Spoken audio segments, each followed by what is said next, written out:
नमस्कार दोस्तों, 25 जून 1975 पूरे देश में आपातकाल की भाइयों और बहनों, राष्ट्रपति जी ने आपातकाल की घोषणा की है। घोषणा कर दी गई। देश में जितने भी विपक्षी नेता थे सबको जेलों में ठूस दिया गया, मौलिक अधिकारों को सस्पेंड कर दिया गया और न्यूज़पेपर पर सेंसरशिप लगा दी। ऐसा नहीं है कि देश में आपातकाल की शक्ति का प्रयोग पहली बार हुआ। उससे पहले 1962 इंडो चाइना वॉर और 1971 इंडो पाकिस्तान वॉर के दौरान भी आपातकाल के प्रावधानों का प्रयोग हुआ है, लेकिन इस बार आपातकाल के प्रावधानों के कारण और परिणाम दोनों अलग रहे। हमारे संविधान में आर्टिकल 352 ये प्रावधान करता है कि वॉर, बाह्य आक्रमण और सशस्त्र विद्रोह की स्थिति में देश में आपातकाल लगाया जा सकता है, लेकिन सशस्त्र विद्रोह शब्द की जगह पहले शब्द था आंतरिक गड़बड़ी और 44वें संविधान संशोधन के द्वारा इस सशस्त्र विद्रोह शब्द को संविधान में सम्मिलित किया गया और इंदिरा गांधी ने इसी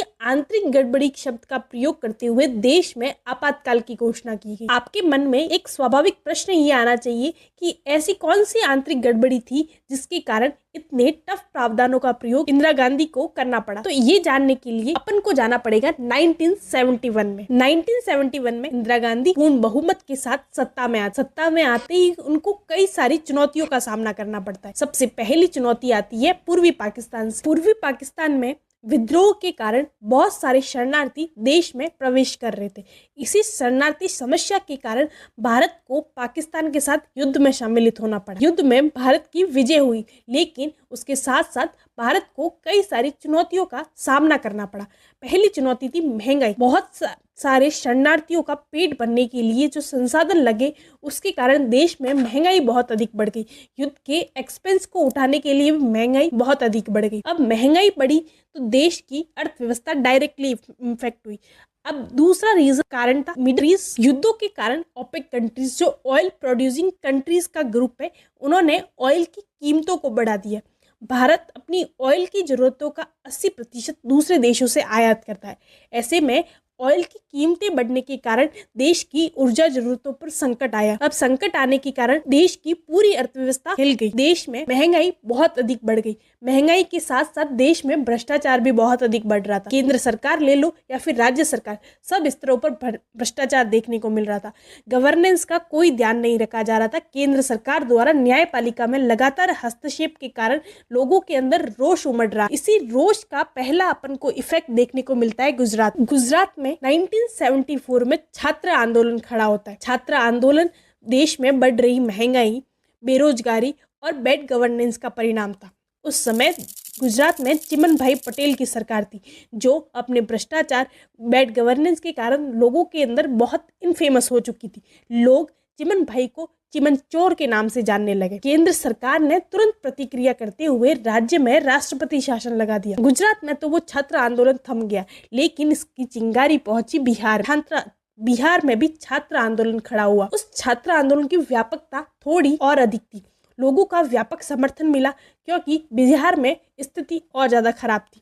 दूसरा था रीजन बिहार में व्यापकता का। वहां बहुत सारे राष्ट्रवादी नेता इस आंदोलन से जुड़ गए, जिसमें सबसे महत्वपूर्ण नाम आता है जयप्रकाश नारायण का। और छात्र ये मांग करने लगे कि बिहार में भी राष्ट्रपति शासन लगा दिया जाए, लेकिन केंद्र सरकार इस बार झुकने का नाम नहीं ले रही थी। केंद्र सरकार ने कहा कि देश में आंतरिक गड़बड़ी का माहौल चल रहा है और देश में बहुत सारे लोग देश को तोड़ने की कोशिश में लगे हुए, इसलिए उन्होंने इस शक्ति का प्रयोग करने से मना कर दिया। लेकिन जयप्रकाश नारायण की बेहतर व्यक्तित्व और नेतृत्व क्षमता ने इस आंदोलन को व्यापक समर्थन दिया। देश में रेल या हड़तालें की जाने लगी। देश की सबसे बड़ी रेल हड़ताल भी इसी दौरान हुई। अब इन सब कारणों ने मिलकर देश में एक ऐसा उथल पुथल का माहौल कर दिया जिससे इंदिरा गांधी असमंजस में पड़ चुकी। ये एक पहली समस्या थी। अब दूसरी समस्या आती है इलाहाबाद हाई कोर्ट से इंदिरा गांधी के समक्ष। इस समस्या के लिए भी अपन को जाना पड़ेगा 1971 में। 1971 में इंदिरा गांधी रायबरेली से खड़ी होती है। उनके विपक्ष में होते हैं राजनारायण।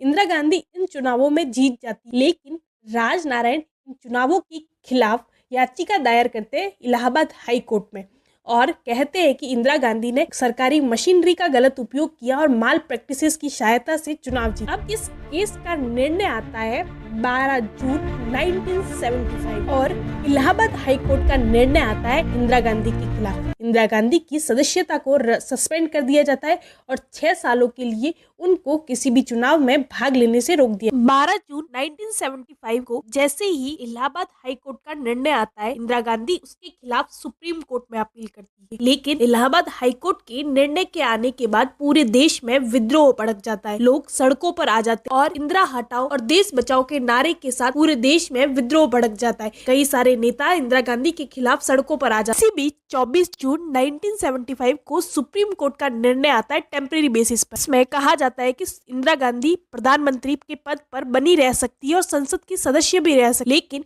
वो संसद में अपने वोट के अधिकार का प्रयोग नहीं कर सकती है। जैसे ही सुप्रीम कोर्ट का निर्णय आता है, पूरे देश में विद्रोह और तेजी से भड़क जाता है। जयप्रकाश नारायण पूरे देश में संपूर्ण क्रांति की घोषणा करते हैं, लोग सड़कों पर आकर विद्रोह करने लगते हैं। अब इसी बीच इंदिरा गांधी के सहयोगी उनको देश की स्थिति को देखते हुए ये संविधान के प्रावधानों का प्रयोग करने की सिफारिश करते हैं, जिसके तहत वो कहते हैं कि आर्टिकल 352 के तहत देश में आपातकाल लगा दिया जाना चाहिए और इंदिरा गांधी इसी शक्ति का प्रयोग करते हुए देश में आपातकाल लगा लेते। आपातकाल लगते ही देश में विपक्षी नेताओं को जेलों में ठूस दिया जाता है, देश में अखबारों पर बैन लगा दिया जाता है। ये देश के लिए काले दौर के रूप में था जो पूरे 18 महीनों तक चला, जिसके तहत देश में बहुत सारी ऐसी घटनाएं हुई जो आज भी देश के लोकतंत्र के लिए खतरा मानी जाती है। 18 महीनों तक चली ये सिचुएशन के बाद 22 मार्च 1977 को इंदिरा गांधी इमरजेंसी को हटा दी। इमरजेंसी के हटे ही वापस नेता चुनाव के मैदान में आते हैं और इंदिरा गांधी के खिलाफ एक गठबंधन बनता है और इसी गठबंधन की चुनाव में जीत होती है और एक नई सरकार जो नॉन कांग्रेसी सरकार पहली बार मोरारजी देसाई की प्रधानमंत्री के रूप में। तो ये था इमरजेंसी। तो आई होप आपको पसंद आया हो। Like, subscribe and share. धन्यवाद।